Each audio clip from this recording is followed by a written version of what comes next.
stará. Roztrihol som ju, aby Luisa nevedela, kto na nej bol. Dúfam, že chápete. Nenávidela Rozáriu. Nikdy sa jej nemohla vyrovnať. Žiadna sa jej nemohla vyrovnať. Pán Di Carlo, nechápem. Ak ste ju naozaj tak veľmi milovali, prečo ste si ju nevzali? Musel som zachrániť rodinný podnik. A čo váš život? Ten som zachrániť nemohol. Ani jej, ani život dieťaťa. Myslíte dcéru?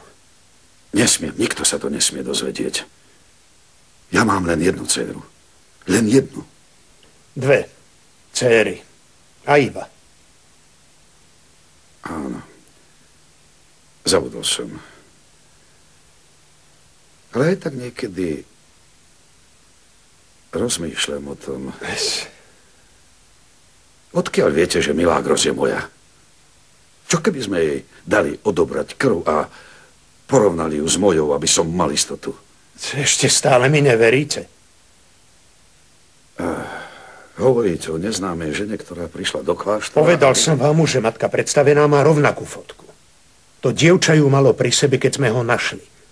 Na tej fotke ste boli obidvaja. Potrebujete ďalšie dôkazy? Pomodlím sa za vás. Budem prosiť Boha, aby ste zmenili svoje rozhodnutie a prijali Milagros. Priznajte sa k tomu, že ju máte. Mám rodinu, otče. Skúste ma pochopiť. Stále sa vyhovárate. Vaša rodina nemusí vedieť pravdu. Môže to navždy ostať len medzi vami. Porozmýšľajte nad tým. Priznajte konečne pravdu. Priznajte. Ako sa ti to páči s tou ženou? Nerozumiem ti. Nevadí. Je mi to jedno. O čom hovoríš, otec? Na tom nezáleží. Dobre. Už maľuješ? Nie. A prečo sa do toho nepustíš? Pretože nemám koho malovať. Moja modelka je mŕtva. Zabili mi ju, chápeš? Maľuj niečo iné. Veroniku nič nenahradí. Bola stelesnením krásy, dobroty, nehy a bola... to pekná potvora. Akým právom o nej takto hovoríš? Neurážaj sa, nevieš, aká bola. Dusím to v sebe celú tú dobu. Nikdy som ti nepovedal pravdu. Pretože som ťa nechcel zraniť. Tak? Vieš, prečo som v tú noc toľko pil? Vieš, na čo som sa vtedy usiloval zabudnúť? Musím ti to povedať. Hovoríš v hádankách, vôbec si nerozumiem.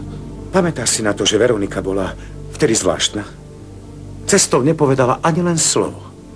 Áno, viem, že ju bolela hlava. Vieš, že mala výčitky svedomia. Pretože som ju nachytal. Nachytal si ju? To si nečakal.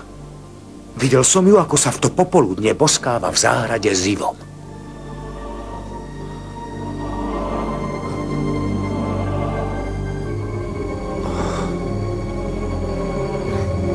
Prehľadala som každý kút, nejakú fľašu som nenašla. Alkoholik schováva svoje poklady na miesta, o ktorých sa tebe ani nesníva. Luisa nezišla dolu, pretože asi priveľa pila. A teraz má problémy zísť dolu. To je hrozné. Mali by sme ju poslať na liečenie. Nikdy. Prečo? To nie. To nedovolím. Pomohlo. Dobrý večer, pane. Zdravím, Bernardo. Prosím, poď.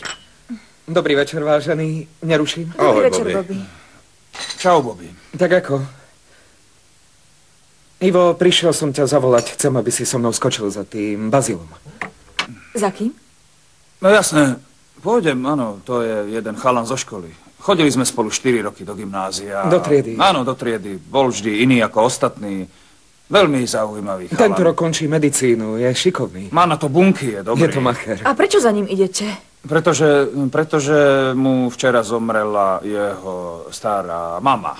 Bola veľmi milá, správala sa k nám priateľsky. Vždy, keď sme za ním prišli, pohostila nás, rozprávala sa s nami. Robila sendviče, pamätáš sa? Jasné. So syrovou paštétou. Áno, odvtedy som nič podobné nejedol, no.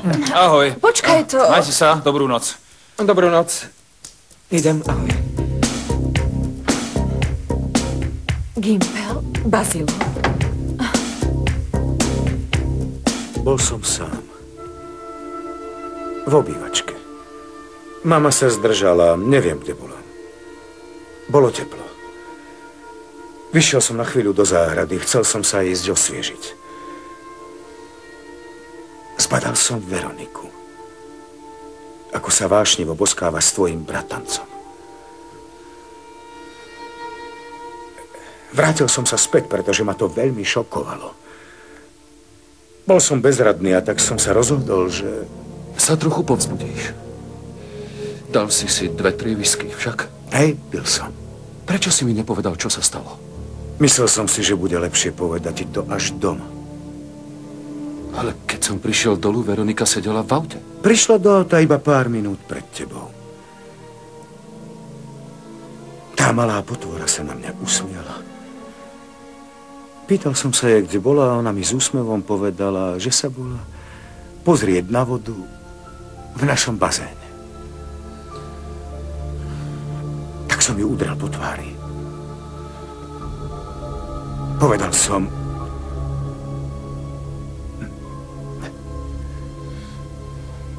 Prepáč mi to, prosím. Prepáč. Nechcem ti spôsobovať bolesť. Nie. Chcem byť sám.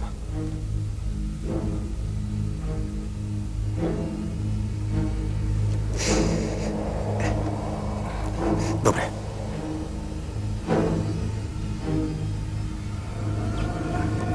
Mrzí ma to.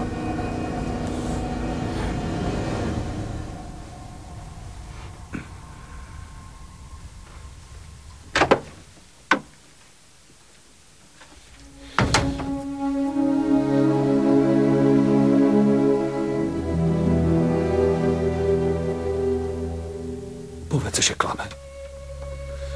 Svätá Mária, Matka Božia, Matka naša, tvoje štedré srdce dokáže prekonávať aj tie najťažšie životné prekážky. Prosím ťa, príjmi do svojho náručia Ramona.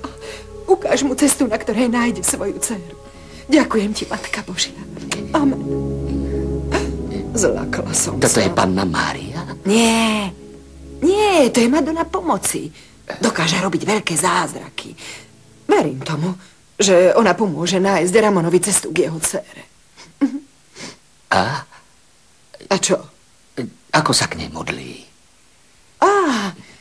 Pozri sa, nie je to nič zložité, len na ňu musíš myslieť. Čítať vieš, zober si to. Fajn. No. Mám ešte prácu. Panna Mária. Nerob paniku, určite prídu. Dohodli sme sa, že tu počkáme. Prečo si nervózny? Vôbec nie som nervózny, ale Prosím prestáva ťa. sa mi to už páčiť. Prečo sa rozčuluješ? Idú. Môžeme im ísť oproti. Ja bola som hotová skôr ako ty. To určite a vôbec teraz už na tom nezáleží, áno, rozumieš? Čo je? Čo chcete? Čo je? Milí! Hej, pusť ju! Počkajte! Nekradli mi moje medailóny, Počkajte. okradli ma! Nikam nechoďte! Okradli ma! Upokoj sa, milý. Pozri, na takéto veci veľmi neverím, ale keď si už tu, tak ťa o niečo poprosím. Potrebujem od teba len takú malú službičku. Pozri, predvediem ti názorne na svojej kravate, o čo mi ide. Vysvetlím ti, ako si to celé predstavujem. Zalúbil som sa do slečny Viktórie a chcem, aby si nám navždy, skutočne naveky spojila naše životy. Už navždy. Ide to? Prosím ťa, už nepláč. Záleží mi na ňom, je to pamiatka. Kde je Ivo?